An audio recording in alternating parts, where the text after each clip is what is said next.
Nicola Sturgeon, the former Scottish First Minister, will be back in the spotlight today. She's appearing before the COVID inquiry at 10 a.m, giving evidence on how prepared Scotland was for the pandemic. Here's the political editor of the Scottish Daily Mail, Michael Blackley. Michael, you'll have an advantage on me. Don't live in Scotland, don't know how prepared you were for the pandemic. How would you sum it up?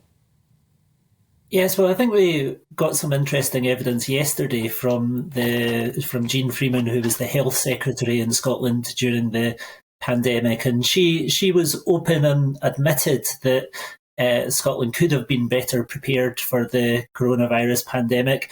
There were some planning exercises that took place in 2015, 2016, 2018, and some of the recommendations weren't delivered on, and indeed some of them still haven't been delivered on even post-pandemic.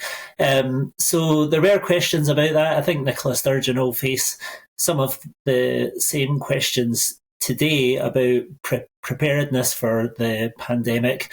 But the big questions really probably will come at later stages of the inquiry, when it looks at issues like how some of the decisions were made about issues. One of the big issues that we've had in Scotland, as in the rest of the UK, has been how patients were transferred from hospital to care homes without being tested. And I think that's one of the key things that Nicola Sturgeon will have quite big questions to answer, but that is probably for a later session rather than the evidence that's been taken today on preparing for the pandemic. It's interesting with Nicola Sturgeon. History may well judge her differently from how we did at the time during the pandemic. Her personal approval rating was extremely high, wasn't it, during the pandemic? People liked the way she seemed to lead during the crisis. Will this play out well for her today, do you think, given all the negative publicity that she's been suffering since she spectacularly stepped down and then was later arrested?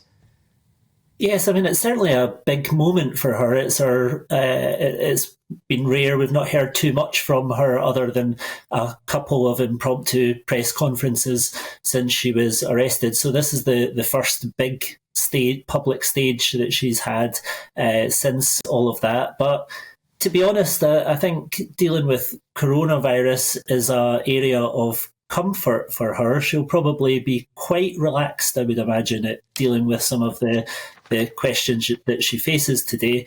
She did, I mean, she was praised as a communicator during the pandemic, and she was very good at fronting these press conferences every day and dealing with questions, and she got some praise for that. So I think we'll probably see something similar, where she's relatively relaxed at dealing with questions. To be honest, she's probably happy for the questions to be about something else for a change at the moment.